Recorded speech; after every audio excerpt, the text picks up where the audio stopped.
اعوذ باللہ من الشیطان الرجیم بسم اللہ الرحمن الرحیم۔ سورۃ الاحزاب کا مطالعہ آگے بڑھا رہے ہیں، آیت نمبر 41 سے۔ یا ایھا الذین آمنوا اذکروا اللہ ذکرا کثیرا، اے ایمان والو اللہ کا خوب کثرت سے ذکر کیا کرو۔ ذکر کا مطلب ہوتا ہے استحضار اللہ فی القلب، دل میں اللہ کو حاضر رکھنا۔ جب دل میں اللہ کو حاضر رکھیں گے تو زبان پر بھی ذکر ہوگا، اور پھر یہ پورا وجود اللہ کا ذکر کرے گا کہ بندہ فرما برداری میں اپنے اعضاء کو استعمال کرے گا، نافرمانی میں استعمال نہیں کرے گا۔ ذکر دل سے بھی ہوتا ہے، زبان سے بھی ہوتا ہے، اور عمل سے بھی ہوتا ہے۔ آئندہ یہ ذکر مزید آتا رہے گا۔ اگلی بات ہے کہ وہ عبادت جس کی کثرت کا حکم قرآن پاک میں وہ ذکر ہے۔ یہی بات ہم نے سورہ عنکبوت کی آیت نمبر 45 میں بھی سمجھی تھی، 21 پارے کے شروع میں، وَلَا ذِكْرُ اللَّهِ اکبر، وہاں کہا گیا اللہ کا ذکر سب سے بڑی شے ہے۔ تو کثرت سے جس عمل کے کرنے کا تقاضا ہے وہ ذکر الہی ہے۔ وَسَبِّحُوهُ بُكْرَةً وَأَصِيلًا، اور اللہ کی تسبیح بیان کرو صبح و شام۔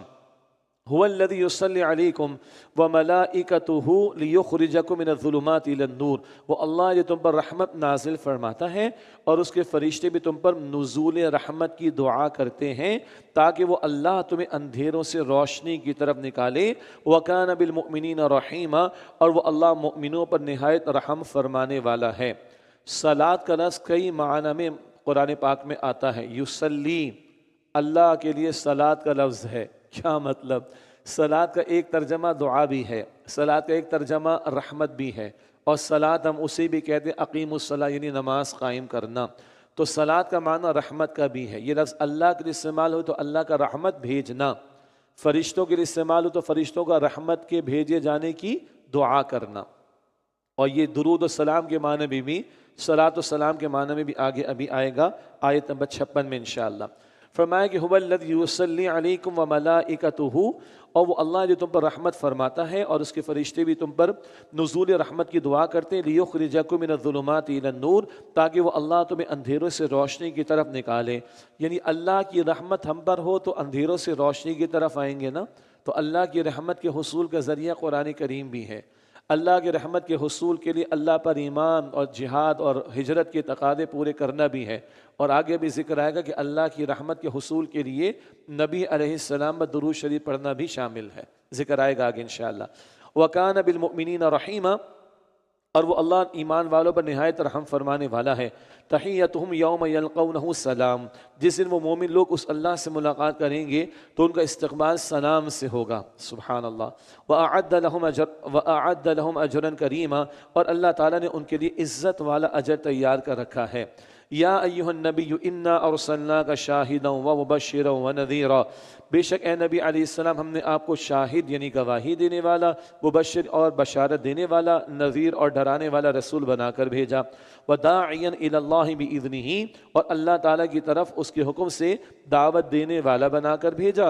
وسراجا منیرا، اور روشن چراغ بنا کر بھیجا ہے۔ 5 باتیں آئیں ان دو آیات میں۔ نبی اکرم علیہ السلام کی 5 صفات: شاہد گواہی دینے والے، بشارت خوشخبری سنانے والے، نذیر ڈرانے والے، داعی الی اللہ یہ تو آسان ہے اللہ کے لیے دعوت دینے والے، اور سراجا منیرا روشن چراغ بنا کر بھیجا۔ 5 صفات کا تعلق اللہ کے دین کی گواہی پیش کرنا، اللہ کے دین کی دعوت، اللہ کے دین کی تبلیغ، اس سے ہے۔ یہ ذمہ داری پہلے حضور کے کاندھوں پر تھی، یہ ذمہ داری جو ہے پہلے حضور کے کاندھوں پر تھی، اب یہ ذمہ داری جو ہے وہ ہمارے کاندھوں پر آ گئی ہے۔ اللہ کے رسول علیہ السلام کی ختم نبوت کے بعد یہ ذمہ داری امت مسلمہ کے کاندھوں پر آ گئی ہے۔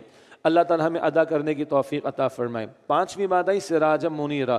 سراج کا لفظ قرآن کریم میں سورج کے لیے آتا ہے، اور یہاں یہ اللہ کے رسول کے لیے آیا ہے۔ کیا مطلب؟ ایک سورج صبح نکلتا ہے، شام میں غروب ہو جاتا ہے۔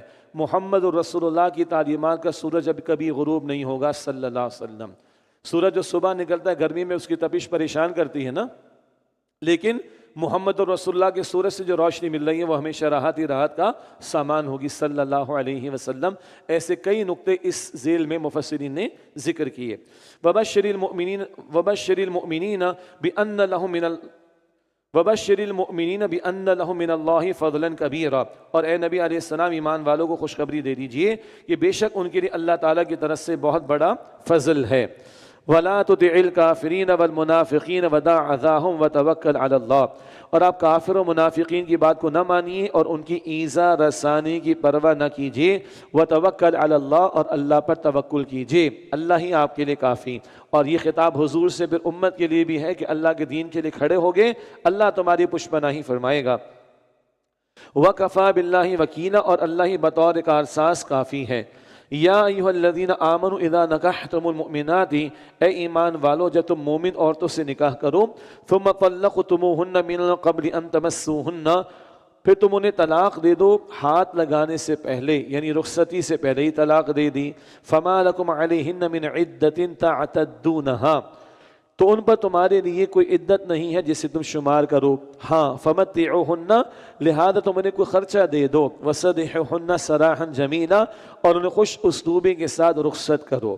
یہ باتیں تفصیل سے ہم نے البقرہ میں پڑھی تھیں کہ ناخوشگوار کڑوا معاملہ ہے طلاق کا، پوائنٹ آف نو ریٹرن، اگر انتہائی شکل آ جائے تو دین نے اجازت دی ہے ناپسندیدہ، لیکن خوش اسلوبی کے ساتھ اس معاملے کو مکمل کرو، پائے تکمیل کو پہنچاؤ۔ تفصیلات وہاں پر آئی تھی۔ یہاں مسئلہ کیا ہے؟ اگر رخصتی سے پہلے طلاق دے دی ہے تو عدت نہیں ہے، رخصتی سے پہلے اگر طلاق دے دی ہے تو عدت کا معاملہ نہیں ہے، البتہ فمتعوہن، کچھ خرچہ دو۔ اگر مہر مقرر تھا اور رخصتی سے پہلے طلاق دی ہے تو آدھا دینا ہوگا، اگر مہر مقرر تھا اور رخصتی سے پہلے طلاق دے دی تو آدھا دینا ہوگا، عدت نہیں مگر مہر آدھا دینا ہوگا، اور اگر مقرر نہیں تھا تو کچھ نہ کچھ دینا ہوگا، جو وہاں البقرہ میں پڑھ آئے ہیں کہ کچھ جوڑا دینا، کوئی تحفہ دینا۔ کتنی عجیب بات ہے نا، اتنے کڑوے معاملے کو خوش اسلوبی کے ساتھ مکمل کرو، یہ دین کا تقاضا۔ تو عام حالات میں شوہر بیوی کے تعلق کی مضبوطی کے لیے دین کے تقاضے، دین کی رہنمائی کتنی پیاری ہوگی، اندازہ کیا جا سکتا ہے۔ وَسَرِّحُوهُنَّ سَرَاحًا جَمِيلًا، اور ان خوش اسلوبی کے ساتھ رخصت کرو۔ یا ایھا النبی، اب خاص کچھ معاملات نبی علیہ السلام کے تعلق سے اللہ تعالیٰ نے نبی علیہ السلام کو کچھ رعایتیں دی ہیں، جیسے اللہ کے نبی علیہ السلام کے لیے کچھ خاص ذمہ داریاں بھی ہیں۔ مثلا امت کے لیے تہجد کیا ہے؟ نفل، نبی علیہ السلام کے لیے کیا تھی؟ فرض۔ امت میں جو مستحقین ہو وہ صدقے سے فائدہ اٹھا سکتے ہیں نا، صدقہ لے سکتے ہیں، زکوٰۃ لے سکتے ہیں۔ نبی علیہ السلام کے گھر والوں کو زکوٰۃ اور صدقہ نہیں دیا جا سکتا، یہ بھی خاص حضور کا معاملہ ہے نا، اللہ کے احکامات ہیں۔ تو کچھ رعایتیں اللہ تعالیٰ نے حکمت کے تحت حضور کو عطا فرمائی، وہ باتیں یہاں پر بیان کی جا رہی ہیں۔ فرمایا یا ایھا النبی، اے نبی علیہ السلام، انا احللنا لک ازواجک اللاتی آتیت اجورہن، بے شک ہم نے آپ کے لیے آپ کی وہ ازواج حلال کر دی ہیں جنہیں آپ ان کے مہر ادا کر چکے ہیں، وما ملکت یمینک، اور آپ کی کنیزیں جن کے آپ مالک ہیں، مما افاء اللہ علیک، اس غنیمت سے جو اللہ نے آپ کو عطا فرمائی ہیں، وبنات عمک وبنات عماتک وبنات خالک وبنات خالاتک اللاتی ہاجرن معک، اور آپ کی چچا کی بیٹیاں اور آپ کی پھپھیوں کی بیٹیاں اور آپ کے ماموں کی بیٹیاں اور آپ کی خالاؤں کی بیٹیاں جنہوں نے آپ کے ساتھ ہجرت کی، یہ گنجائش حضور کو عطا ہوئی۔ نقطہ کیا ہے؟ ایک وقت تک حضور کے لیے کوئی پابندی نہیں تھی، ایک وقت آئے گا پابندی لگی، مگر حضور علیہ السلام کے لیے تعداد کی کوئی پابندی نہیں تھی۔ مسلمان مرد کے لیے حلال یا جائز ہے ایک وقت میں 4 بیویوں کو نکاح میں رکھنا۔ اللہ کے نبی علیہ السلام کے لیے زیادہ کی گنجائش تھی، اور اللہ کے نبی علیہ السلام کے نکاحوں میں بڑی حکمتیں ہیں۔ یہ بھی غور کیجئے گا، ایک اکیلی اماں عائشہ کنواری ہیں جن سے اللہ کے رسول نے نکاح کیا، 8 بیواؤں سے رسول اللہ نے نکاح کیے ہیں، 8 بیوہ عورتوں سے رسول اللہ نے نکاح کیے ہیں۔ ایک کنواری اماں عائشہ سے آپ کا نکاح ہوا تھا صلی اللہ علیہ وسلم۔ پھر مختلف قبائل کی عورتوں سے آپ کے نکاح ہوئے تو ان قبائل کی اسلام دشمنی ختم ہو گئی، پورے قبیلے مسلمان ہو گئے۔ پھر ان ازواج مطہرات کے ذریعے دین کا بڑا حصہ امت کو ملا۔ حضرت عائشہ رضی اللہ تعالی عنہ نے 2210 احادیث امت کو منتقل کی، 2210 احادیث۔ حضرت ام سلمہ رضی اللہ تعالی عنہ نے 300 سے زیادہ احادیث امت کو منتقل کی. تو اتنا بڑا نبوی خزانہ ان ازواج مطہرات کے ذریعے سے ملا ہے امت کو. پھر اللہ کے نبی علیہ السلام کی ازواج مطہرات نے حضور کی گھریلو زندگی بھی امت کے سامنے رکھ دی. تو امت کی عورتوں کے لیے نمونہ بن گئی کون؟ ازواج مطہرات. یہ بہت ساری حکمتیں ہیں ان تعداد نکاح میں جو حضور کو تعداد کی پابندی نہیں تھی. اور یہ بھی یاد رہے پہلا نکاح حضور کا کب ہوا ہے؟ جب 25 برس کے ہیں، جوانی ہے بالکل. کس سے ہوا ہے؟ بی بی خدیجہ سے. ان کی عمر کتنی تھی؟ 40 برس کی. 2 مرتبہ بیوہ ہو چکی تھی وہ، ان سے نکاح کیا اللہ کے نبی علیہ السلام نے. جب تک وہ حیات رہیں تب تک حضور نے دوسرا نکاح نہیں کیا. اس کے بعد حضور نے کئی نکاح کیے جیسے کہ ذکر آیا ہے. تو پہلی بات اللہ تعالیٰ نے آپ کو یہ گنجائش عطا کی جس میں بہت ساری حکمتیں ہیں. باقی جو بھی مغرب کے گندے لوگ اعتراضات کرتے ہیں اس کی امت نے جواب دیے ہیں. اللہ تعالیٰ ہمارے عقیدہ اور ہمارے ایمان کی حفاظت فرمائے. دوسری اجازت حضور کے لیے فرمایا وَمُرَادًا مُؤْمِنَةً إِنْ وَهَبَتْ نَفْسَهَا لِلنَّبِيِّ إِنْ أَرَادَ النَّبِيُّ أَنْ يَسْتَنْكِحَهَا خَالِصَةً لَكَ مِنْ دُونِ الْمُؤْمِنِينَ. اور کوئی بھی مومن عورت اگر نکاح کے لیے اپنے آپ کو نبی علیہ السلام کے لیے پیش کرے اور اگر نبی علیہ السلام بھی اس سے نکاح کرنا چاہیں تو یہ اجازت صرف آپ صلی اللہ علیہ وسلم کی خاص ہے کہ بغیر مہر نکاح کر سکتے ہیں، دوسرے مومنوں کے لیے اجازت نہیں. اللہ کے نبی علیہ السلام پر مہر کی پابندی نہیں تھی. کوئی خاتون اپنے آپ کو حضور کے لیے پیش کرے اور حضور چاہیں کہ ان کو نکاح میں لے تو حضور کے لیے اجازت ہے، اور بغیر مہر بھی حضور نکاح کر سکتے ہیں. یہ اجازت کون دے رہا ہے؟ اللہ سبحانہ وتعالی. قد علمنا، آگے اللہ فرما رہا ہے قد علمنا ما فرضنا علیہم فی ازواجہم وما ملکت ایمانہم. یقیناً ہمیں معلوم ہے جو ہم نے ان مؤمنوں پر ان کی بیویوں اور کنیزوں کے بارے میں مقرر کیا ہے. لکی لا یکون علیک حرج، جبکہ آپ صلی اللہ علیہ وسلم کے لیے رعایت رکھی ہے تاکہ آپ صلی اللہ علیہ وسلم پر کوئی تنگی نہ رہے. وکان اللہ غفور رحیم، اور اللہ تعالیٰ بہت بخشنے والا نہایت رحم فرمانے والا ہے. یہ دوسری رعایت حضور کے لیے آگے کہ مہر کی پابندی نہیں تھی. تیسری رعایت ترجی من تشاء منہن وتؤوی الیک من تشاء، آپ ان ازواج میں سے جس کو چاہیں باری میں الگ رکھیں اور جسے چاہیں اپنے پاس رکھیں.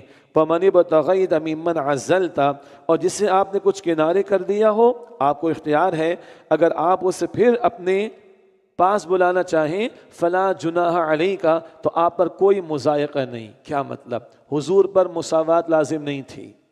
مسلمان مردوں کے لیے مساوات اختیاری معاملات میں، عدل اختیاری معاملات میں لازم، مثلا نان نفقے کا معاملہ، باری کا معاملہ لازم. حضور کے لیے پابندی نہیں تھی، لیکن حضور نے پابندی رکھی ہے. تمام ازواج مطہرات کے لیے باریاں طے تھیں. عصر کی نماز کے بعد جب آپ مدینہ شریف میں ہوتے، ایک ایک حجرے میں تھوڑی دیر کے لیے تشریف لے جاتے، آرام وہاں فرماتے. جن زوجہ کی باری ہوتی تو حضور نے مساوات رکھی ہے، گو کہ اجازت تھی کہ مساوات آپ پر لازم نہیں ہے. ہاں آخری دنوں میں جب ایک بیماری کی کیفیت بھی حضور پر تھی صلی اللہ علیہ وسلم، تو بقیہ ازواج مطہرات کی اجازت لے کر، ان سے اجازت لے کر حضور نے اماں عائشہ کے حجرے میں قیام فرمایا صلی اللہ علیہ وآلہ وسلم، اجازت لے کر. یہ بڑی اہم بات ہے. ہاں ان میں بہت بڑا دل تھا حضرت سودا کا رضی اللہ تعالیٰ عنہ، بیوہ بھی تھیں، عمر رسیدہ بھی تھیں. حضرت سودا نے ویسی اپنی باری اماں عائشہ کو دے رکھی تھی. اللہ اکبر کبیرہ. یہ اس گھرانے کے اندر یہ اگزامپلس بھی ہمارے سامنے آ جاتی ہیں. تو بہرحال وہ معاشرت ہے رسول اکرم علیہ السلام کے گھر کی. ہماری معاشرتیں ذرا بدل گئی ہیں، ریفر کرنا چاہیے لقد کان لکم فی رسول اللہ اسوۃ حسنہ. یہ 3 رعایت خاص اللہ کے لیے، معاف کیجیے گا، یہ 3 رعایت خاص اللہ کی طرف سے رسول اللہ علیہ السلام کو عطا ہوئیں. ذالک ادنی ان تقر اعینہن، اس طریقے میں اس بات کی زیادہ توقع ہے کہ ان سب کی آنکھیں ٹھنڈی رہیں گی. ولا یحزن، اور وہ غمگین نہیں ہوں گی. ویرضین بما آتیتہن کلہن، اور وہ سب اس سے راضی رہیں گی جو کچھ آپ انہیں دیں. بڑا گہرا جملہ ہے. یعنی یہ ازواج مطہرات کو بتایا جا رہا ہے کہ تم اپنا کوئی استحقاق نہ سمجھنا، حق نہ سمجھنا، بلکہ انعام سمجھنا اگر حضور تمہیں وقت دیں تو. اللہ اکبر کبیر. مگر حضور نے وقت دیا، حضور نے مساوات بھی رکھی، اور حضور نے یاد رکھا ہمیشہ. کبھی کسی کی زبان پر آیا بی بی خدیجہ کے بارے میں، حضور یاد کر کے روتے تھے. تو آپ تو اس بوڑھی عورت کو یاد کرتے رہیں گے. اللہ کے رسول نے فرمایا میں کیوں نہ یاد رکھوں اس کو، جب لوگوں نے میرا ساتھ نہیں دیا تو اس سے میرا ساتھ دیا. اس کے مال سے اللہ نے میری مدد فرمائی، اس کے ذریعے مجھے اللہ نے اولاد عطا فرمائی، میں نہ کیوں اس کو یاد رکھوں؟ جانے کے بعد بھی یاد رکھا ہے۔ یہ حضور کا اسوہ ہے صلی اللہ علیہ وسلم۔ اسی طرح بی بی عائشہ کے بارے میں حضور نے فرمایا کہ یا اللہ اختیاری معاملات پہ تو برابری ہے مگر دل کا اختیار تو نہیں ہے نا، اس پر پکڑ نہ کرنا۔ حضور کی انکلینیشن اماں عائشہ کی طرف تھی رضی اللہ تعالیٰ عنہ، اور بٹ نیچرل اتنا بڑا ذخیرہ امت کو اماں عائشہ کے ذریعے ہی ملا ہے، احادیث کا 210 احادیث کم و بیش۔ واللہ یعلم ما فی قلوبکم، اور لوگوں اللہ جانتا ہے جو کچھ تمہارے دلوں میں ہے۔ اپنے دلوں کو صاف اور پاک رکھنا پیغمبر اور ان کے گھر کے بارے میں، ہاں اپنے دلوں کو صاف اور پاک رکھنا، اللہ جانتا ہے جو تمہارے دلوں میں ہے۔ وکان اللہ علیما حلیما، اور اللہ خوب جاننے والا بڑا حلم والا ہے۔ لا یحل لک النساء من بعد، اس کے بعد اے نبی علیہ السلام آپ کے لیے دوسری عورتیں حلال نہیں۔ اب ایک وقت آ گیا، پابندی آ گئی اللہ کی طرف سے، اب نہیں۔ ولا ان، سبحان اللہ، ولا ان تبدل بہن من ازواج، اور نہ یہ حلال ہے کہ آپ بدل کر لے آئیں ان کی جگہ دوسری بیویاں۔ طلاق دینا پسندیدہ شے نہیں ہے، تو حضور کے لیے اللہ نے اس کو روک دیا۔ اب ایسا نہیں کہ اور نکاح نہیں کر سکتے تو طلاق دے کر وہی گنتی برقرار رکھے، نہ، حضور کے لیے طلاق دینا بھی اللہ نے روک دیا۔ اور اس میں ایک دلجوئی کہہ لیجیے ہو رہی ہے، کن کی؟ جو بھی ازواج مطہرات تھی کہ اب آپ ہی حضور کے نکاح میں رہیں گی، ان کی بھی دلجوئی اس میں ہو رہی ہے۔ ولا ان تبدل بہن من ازواج، اور نہ یہ کہ آپ بدل کر لے آئیں ان کی جگہ دوسری بیویاں۔ ولو اعجبک حسنہن، اگرچہ آپ کو ان عورتوں کا حسن کتنا ہی بھلا لگے۔ بہرحال اللہ تعالیٰ نے مردوں میں ایک کشش رکھی ہے عورتوں کے تعلق سے، چاہے کتنا ہی عورتوں کا حسن متاثر کرے، نہیں، اب مزید نکاح اے نبی آپ نے نہیں کرنے، نہ کسی کو طلاق دے کر کوئی اور نکاح کرنا ہے۔ ہاں الا ما ملکت یمینک، سوائے اس کنیز کے جو آپ کی ملکیت میں ہیں۔ تو کنیز آئیں حضور کی ملکیت میں، اور اللہ کے نبی علیہ السلام نے بی بی ریحانہ اور بی بی ماریہ کو رضی اللہ تعالی عنہما، ان سے استفادہ حضور نے کیا، اور بی بی جویریہ اور بی بی صفیہ رضی اللہ تعالی عنہما، ان کو آزاد کر کے حضور نے ان سے نکاح کیا ہے۔ مزید تفصیلات تفاسیر میں آپ کو ملیں گی انشاءاللہ۔ وَكَانَ اللَّهُ عَلَى كُلِّ شَيْءٍ رَقِيبًا، اور اللہ سبحانہ وتعالی ہر شے پر نگہبان ہے۔ اب ہے آیت نمبر 53 وہ جو پردے سے متعلق احکامات ہیں۔ ایک پس منظر ہے، بی بی زینب سے نکاح ہوا حضور کا علیہ السلام، تو ولیمہ ہوا اور بکری ذبح ہوئی، سالن تیار ہوا، اور حجرے میں کچھ لوگ جلد آ کر بیٹھ گئے حضور کے، ابھی کھانا تیار بھی نہیں ہوا، بہت پہلے سے آ کر بیٹھ گئے، بات چیت ہو رہی ہے اور حضور کا وقت ضائع ہوا ہے۔ اللہ تعالیٰ نے اس پر توجہ بھی دلائی، اور پردے سے متعلق حجاب کا لفظ بھی آ گیا۔ ابھی ہم پڑھیں گے، حجاب کا لفظ آ رہا ہے۔ کچھ لوگ بیچارے خواہ ایکسٹراڈنری ایکسٹریمسٹ ہو کر غلط سلط باتیں کرتے ہیں کہ حجاب مولوی نے اڑا رکھا ہے، مولوی نے اڑا رکھا ہے، حجاب کو کوئی ذکر ہی نہیں ہے۔ انا للہ و انا الیہ راجعون۔ ویسے تو پردہ چہرے خواتین کے چہرے پر ہونا چاہیے، مگر میرا خیال ہے کہ ایسے لوگوں کے چہرے پہ پردہ ڈال دینا چاہیے جن کی آنکھوں پر حجاب پڑ گیا ہے۔ ابھی اس آیت میں حجاب کا لفظ آ رہا ہے، کمنگ سون انشاءاللہ۔ فرمایا یا ایھا الذین آمنوا، اے وہ لوگوں جو ایمان لائے ہو، لا تدخلوا بیوت النبی، نبی علیہ السلام کے گھروں میں داخل نہ ہوا کرو، الا ان یؤذن لکم الی طعام، سوائے اس کے کہ تمہیں کھانے کے لیے اجازت دی جائے، غیر ناظرین اناہ، وہ بھی اس طرح کہ اس کے تیار ہونے کے انتظار میں نہ بیٹھے رہو، ولکن اذا دعیتم فادخلوا، لیکن جب تمہیں بلایا جائے تو اندر داخل ہو جاؤ، فَإِذَا طَعِمْتُمْ فَانْتَشِرُوا، پھر جب کھانا کھا چکو تو منتشر ہو جاؤ، وَلَا مُسْتَأْنِسِينَ لِحَدِيث، اور باتوں میں لگے بیٹھے نہ رہو۔ یہ ہے جو بی بی زینب کے ولیمے کے موقع پر ایسا ہوا، کچھ لوگ جلد آ گئے نبی علیہ السلام کے گھر پر اور بہت پہلے سے آ کر بیٹھ گئے، اور نتیجہ یہ نکلا کہ حضور کا خاصا وقت اس میں لگ گیا۔ نہ یہ کرو، جب کھانا تیار ہو جائے، دعوت دی جائے، تب آ جاؤ، کھانے کے انتظار میں بیٹھ کے گپ شپ نہ کرو، باتیں کر کے نبی علیہ السلام کے وقت کو ضائع نہ کرو۔ ان ذالکم کان یؤذی النبی فیستحیی منکم، بے شک تمہارے طرز عمل نبی علیہ السلام کو تکلیف پہنچاتا ہے تو وہ یہ کہتے ہوئے تمہارا لحاظ کرتے ہیں، جھجک محسوس کرتے ہیں، حضور کی نرمی، حضور کی شفقت کی، وہ تمہیں نہیں کہہ رہے کچھ بھی، لیکن اللہ ہے، اللہ ہے، واللہ لا یستحیی من الحق، اور اللہ حق بات کہنے کے معاملے میں ذرا لحاظ نہیں فرماتا۔ نبی کا ٹائم ضائع کر رہو، اللہ اکبر۔ وَإِذَا اچھا تو اب اللہ تعالیٰ نے توجہ دلا دی، جب کھانے کو بلایا جائے کھانا کھانے آؤ، اور جب کھانا مکمل ہو جائے بھائی چلتے بنو۔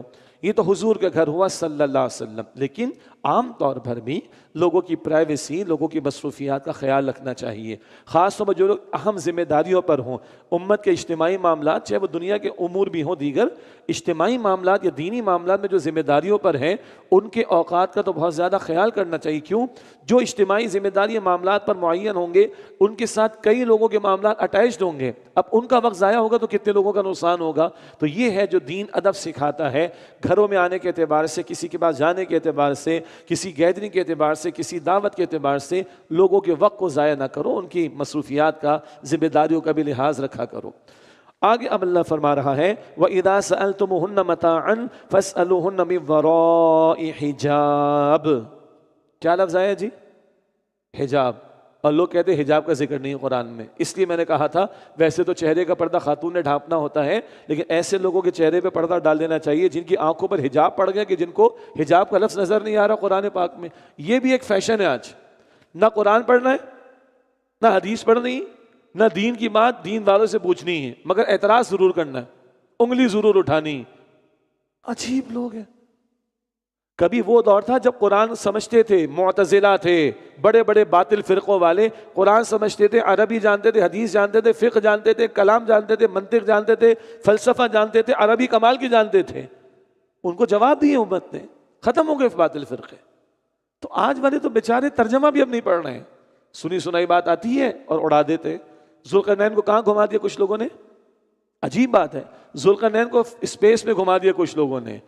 ہاں میں نے عرض کیا، یاد ہے آپ کو؟ یہ چل رہا ہے مارکیٹ میں، سوشل میڈیا پہ چل رہا ہے، نوجوانوں کی زبان پر آ رہا ہے، بس کچھ پڑھنا نہیں ہے، نہ قرآن، نہ ترجمہ، نہ تفسیر، چل رہا ہے سوشل میڈیا، یہ ہمارا دین ہے۔ استغفر اللہ، یہی مفتی ہے؟ امام گوگل ہے؟ امام گوگل ہے یا مفتی سوشل میڈیا ہے؟ بھائی امام ابو حنیفہ ہوتے ہیں نا، مفتی فلاں ہوتے ہیں، تب امام گوگل ہے اور مفتی فلاں ہے؟ مفتی سوشل میڈیا یا مفتی اے آئی؟ پھر تو خراب ہوگا نا مسئلہ۔ اللہ ہم سب کے عقیدہ ایمان کی حفاظت فرمائے۔ تو لکھا ہے قرآن میں وَإِذَا سَأَلْتُمُهُنَّ مَتَاعًا فَاسْأَلُوهُنَّ مِنْ وَرَاءِ حِجَابٍ، اور جب تمہیں ان ازواج مطہرات سے کچھ مانگنا ہو تو حجاب کے پیچھے سے، حجاب کا ترجمہ بنے گا پردہ، حجاب کے پیچھے سے مانگو۔ ذَلِكُمْ أَطْهَرُ لِقُلُوبِكُمْ وَقُلُوبِهِنْ، یہ تمہارے اور ان کے دلوں کے لیے سب سے زیادہ پاکیزہ طریقہ ہے۔ کس کے دلوں کے لیے؟ صحابہ سے خطاب ہے اولاً، کس کے بارے میں؟ پیغمبر کے ازواج مطہرات کے بارے میں۔ نبی کی بیوی سے بڑھ کر پاکیزہ خواتین ہوں گی؟ انبیاء کے بعد صحابہ کرام کی جماعت سے بڑھ کر پاک جماعت ہوگی؟ ان پاکیزہ ترین لوگوں کے بارے میں، اور امت کی ماؤں کے بارے میں، مائیں امت کی، نکاح حرام ان سے، پردے کا حکم ہے۔ نبی کی بیویوں سے کچھ مانگنا ہو، سوال کرنا ہو، مانگنا ہو، پوچھنا ہو، حجاب کے پیچھے سے، یہ تمہارے اور ان کے دلوں کے لیے سب سے پاکیزہ طریقہ ہے۔ تو اب بتائیے، ہم 2025 میں جی رہے ہیں، کیا ہماری کیفیت ہم سب کو پتہ ہے؟ تو ہمارے لیے کتنا حکم ہوگا؟ ہماری ایمان اور عقید اور حیا اور شرم کی حفاظت کے لیے یہ حکم کتنا زیادہ ہوگا؟ آگے سے لوگ کہتے ہیں ہمیں بڑا اعتماد ہے، بچیاں جا باہر اکیلی پڑھنے کے لیے کوئی پوچھنے والا نہیں۔ عجیب بات ہے، شیئرنگ پر رہ رہی ہیں جا کر کو پوچھنے والا نہیں۔ عجیب بات ہے، بغیر محرم کے گھوم دنیا جہاں میں گھمایا جا رہا ہے، سب کچھ ہو رہا ہے، جی ہمیں بڑا اعتماد ہے، ہمیں بڑا اعتماد ہے۔ سبحان اللہ، میرا رب پاک ہے بھائی، آپ کو ہمیں اپنے بچوں پر اعتماد ہے۔ کیا کہنا چاہ رہے ہیں؟ اللہ کو نبی کے ازواج مطہرات پر، صحابہ کرام پر؟ رک رہی ہے میری زبان آگے بولتے ہوئے، کیا کہہ رہے ہیں ہم لوگ؟ غلطی اعتراف کریں، کمزوری اعتراف کریں، انکار تو نہ کریں، یہ اللہ کا حکم ہے۔ حجاب کے پیچھے سے مانگو، نبی کی بیویوں سے کچھ مانگنا ہے تو یہ تمہارے لیے اور ان کے لیے سب سے زیادہ پاکیزہ طریقہ ہے۔ اللہ اکبر، اللہ ہمیں عمل کی توفیق عطا فرمائے۔ وَمَا كَانَ لَكُمْ أَن تُؤْذُوا رَسُولَ اللَّهِ، اور تمہارے لیے ہرگز جائز نہیں کہ تم رسول اللہ علیہ السلام کو تکلیف پہنچاؤ۔ وَلَا أَن تَنكِحُوا أَزْوَاجَهُ مِن بَعْدِهِ أَبَدًا، اور نہ یہ جائز ہے کہ ان کے بعد ان کی ازواج مطہرات سے کبھی بھی نکاح کرو، حرام ہے یہ۔ إِنَّ ذَلِكُمْ كَانَ عِندَ اللَّهِ عَظِيمًا، بے شک یہ اللہ کے نزدیک بہت بڑا گناہ ہے۔ ان تبدو شیئا او تخفوہ فإن اللہ کان بکل شیء علیما، اگر تم کسی شے کو ظاہر کرو یا اسے پوشیدہ رکھو تو بے شک اللہ ہر شے کو خوب جاننے والا ہے۔ لا جناح علیہن فی آبائہن ولا ابنائہن ولا اخوانہن ولا ابناء اخوانہن ولا ابناء اخواتہن ولا نسائہن ولا ما ملکت ایمانہن۔